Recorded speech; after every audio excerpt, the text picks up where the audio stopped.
நம்ம ஹீரோ ஒரு கடையில வேலை பார்ப்பான். அங்க ஓனர் வரதுக்கு முன்னாடியே போயிட்டு அந்த கடையை திறந்து சுத்தம் பண்ணி வைப்பான். கடையோட ஓனரோட பையனும் நம்ம ஹீரோவை எப்பவுமே மட்டமாவே ட்ரீட் பண்ணுவான். இப்ப அந்த ஓனரோட பையனுக்கு கல்யாணம்னு சொல்லிட்டு இன்விடேஷன் கொடுக்குறாங்க. அந்த ஓனரோட பையனும் அந்த இன்விடேஷன் வாயால வாங்கடா அப்படின்னு சொல்லிட்டு சொல்றான். நம்ம ஹீரோ அதை பெருசா எடுத்துக்கமா வாயால வாங்கிக்கிறான். ஹீரோமே அவன் ஃபேமிலிக்கு எல்லாருமே கூப்பிட்டுக்கிட்டு இப்ப கல்யாணத்துக்கு போய் ஜாலியா என்ஜாய் பண்ணிட்டு இருக்கான். போட்டோ எடுக்கலாம்னு சொல்லிட்டு ஃபேமிலியா போறாங்க. ஆனா அந்த ஓனரோட பையனோ அப்படின்னு சொல்லிட்டு அவன் அங்க அனுப்பி விட்டுறான். இதை பாக்குறவங்க வீட்டுல இருக்கிறவங்களுக்கும் ஒரு மாதிரி ஆயிடுது. இப்ப ஹீரோமே அவங்க ஃபேமிலிக்கு சாப்பிட சொல்லிட்டு அவன் போய் எல்லாருக்கும் பரிமாற ஆரம்பிச்சிட்டான். ஓனரோட ஃபேமிலி அங்க உட்காந்து சாப்பிட்டு இருப்பாங்க. அப்ப நம்ம ஹீரோவை கூப்பிட்டு நாய் மாதிரி நடிச்சு காட்டுன்னு சொல்றாங்க. அதுக்கு நம்ம ஹீரோமே நாய் மாதிரி நடிச்சு காட்டுறான். இதை பாக்குற அவன் ஒய்ஃபுக்கு பயங்கரமா கஷ்டமாயிடுது. இப்போ எல்லாரும் வீட்டுக்கு கிளம்பி போயிடுறாங்க. ஹீரோட ஒய்ஃப் மம்தாவும் அவங்க கிட்ட பேசாமே இருக்கா. இப்போ ஹீரோவும் அவகிட்ட பேச ட்ரை பண்றான். அவங்களுக்கு நாய் மாதிரி நடிச்சு காட்டுவீங்களா அப்படின்னு சொல்லிட்டு கேக்குறா. அதுக்கு இல்ல சில டைம் பூனை மாதிரி குரங்கு மாதிரி கூட பண்ணி காட்டுவேன் அப்படின்னு சொல்லிட்டு சொல்றான். இதை கேட்கற அந்த பொண்ணுக்குமே இப்ப பயங்கரமா கஷ்டமாயிடுது.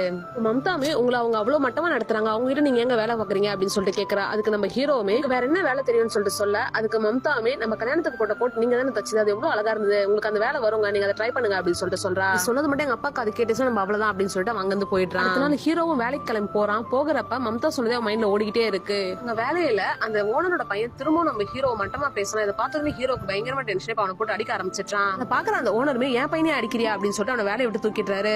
ஹீரோவுமே அங்க இருந்து கிளம்பி வீட்டுக்கு வந்துட்டான். வீட்டுக்கு வந்து பார்த்தா அவங்க அப்பா ரிட்டையர் ஆயிட்டாருன்னு சொல்லிட்டு அப்போட ஃப்ரெண்ட்ஸ்லாம் அங்க வந்து உட்காந்துட்டு இருக்காங்க. ஹீரோவும் மம்தாவை தனியா கூட்டு போயிட்டு இந்த மாதிரி நான் வேலையை விட்டுட்டேன்றத சொல்றான். இதை கேட்கிற மம்தாக்குமே இப்ப ஹாப்பி ஆயிடுது. எல்லாரும் போனதுக்கு அப்புறம் ஹீரோவும் அவங்க அப்பா கிட்ட நான் வேலையை விட்டுட்டேன், நான் டைலரிங் பிசினஸ் ஸ்டார்ட் பண்ண போறேன்ப்பா அப்படின்றத சொல்றான். அதை கேட்கிற ஹீரோட அப்பாவும் நானும் ரிட்டையர் ஆயிட்டேன், இனிமேல் எனக்கும் சம்பளம் வராது, ஒரு ஆள் சம்பளத்தை வச்சு அந்த குடும்பமே நம்பி இருக்கு, இப்ப நீயும் வேலையை விட்டுட்டான்னு சொல்லிட்டு பயங்கரமா ஷாக் ஆயிடுறாங்க. ஹீரோட அம்மாவும் மம்தா பார்த்து நீயாச்சும் அவனுக்கு புத்திமதி சொல்லுமா அப்படின்னு சொல்லிட்டு சொல்றாங்க. அதுக்கு மம்தாவுமே இதுக்கு முன்னாடி வேலை பார்த்த இடத்துல அவருக்கு மரியாதையே கொடுக்கல, அவருக்கு மனசு பிடிச்ச வேலையை அவர் பாக்கணும்னு சொல்லி இப்ப ஹீரோக்கு சப்போர்ட் பண்ணி பேசுறாங்க. அதனால ஹீரோட அப்பாக்கு அந்த டைலரிங் பிசினஸ் மேல பெருசா நம்பிக்கையே இருக்காது. ஹீரோட அம்மாவும் இதை பத்தி யோசிச்சு அவங்களுக்கு உடம்பு முடியாம போயிடுது.